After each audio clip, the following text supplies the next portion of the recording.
जय श्री सीताराम, जय सद्गुरुदेव भगवान। भक्तों, आज हम लोग द्वादश ज्योतिर्लिंगों में बात करेंगे केदारनाथ ज्योतिर्लिंग की।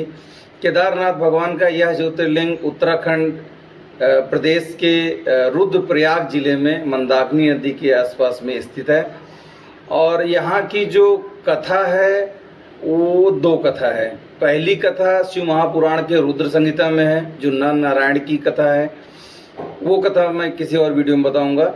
आज हम लोग महाभारत का आश्रय ले रहे हैं। महाभारत की युद्ध के बाद जब एक दिन पांच पांडव भगवान श्री कृष्ण के साथ युद्ध की समीक्षा के लिए बैठे हुए थे, तब पांडवों ने ही श्री कृष्ण से पूछा कि भगवान, हम लोग जो है अपने भाइयों की, बंधुओं की, पितरों की हत्या की है, तो इसका दोष तो हमें लगेगा ही।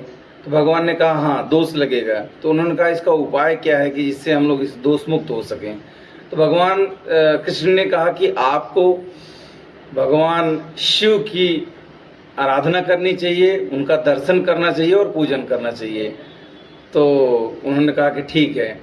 और उसके बाद भगवान कृष्ण जो है वो धरती से अपनी लीला का स्मरण करके अपने धाम को चले गए। और पांडव भी अपना बोरिया बस्तर उठा करके द्रौपदी के साथ अपना राज्य जो है वो परीक्षित को दे करके ये लोग भगवान शिव के दर्शन के लिए काशी चले गए। काशी जाने पर भगवान शिव का इनको दर्शन नहीं मिला। शिव जी वहाँ से चले गए थे, वो नाराज थे इनसे। और ये लोग फिर खोजते खोजते केदार पहुँचे। केदार का मतलब होता है क्षेत्र। केदार क्षेत्र मतलब हिमालय में है। तो वहाँ ये लोग पहुँचे तो वहाँ भीम ने उनको पहचाना। भगवान शिव वहाँ बैल के रूप में विचरण कर रहे थे। तो भीम दौड़ करके भगवान शिव के पूंछ को ही जो है पकड़ लिया।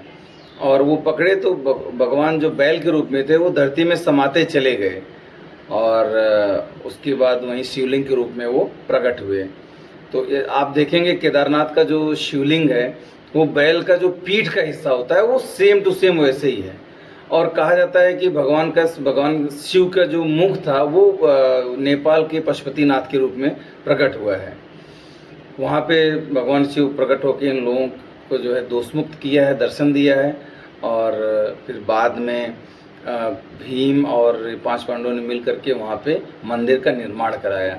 और निर्माण कराने के बाद जो है बहुत साल बाद, क्योंकि वहाँ पे 6 महीने बर्फ़ से ढका रहता है मंदिर, 6 महीने खुला रहता है, तो उसके बाद वो मंदिर फिर विखंडित हो गया, टूट गया। बाद में 8वीं शताब्दी में भगवान शंकराचार्य, आदि शंकराचार्य जो भगवान शिव के ही अंश अवतार हैं, उन्होंने इस मंदिर का निर्माण करवाया। और वहाँ की रहस्य के बारे में अगर आपको बताऊं तो वहाँ बताते हैं कि मंदिर का कपाट बंद होने से पहले जो ज्योति जलाई जाती है, अखंड ज्योति, वो जब मंदिर खुलता है तो वो ज्योति जलती रहती है।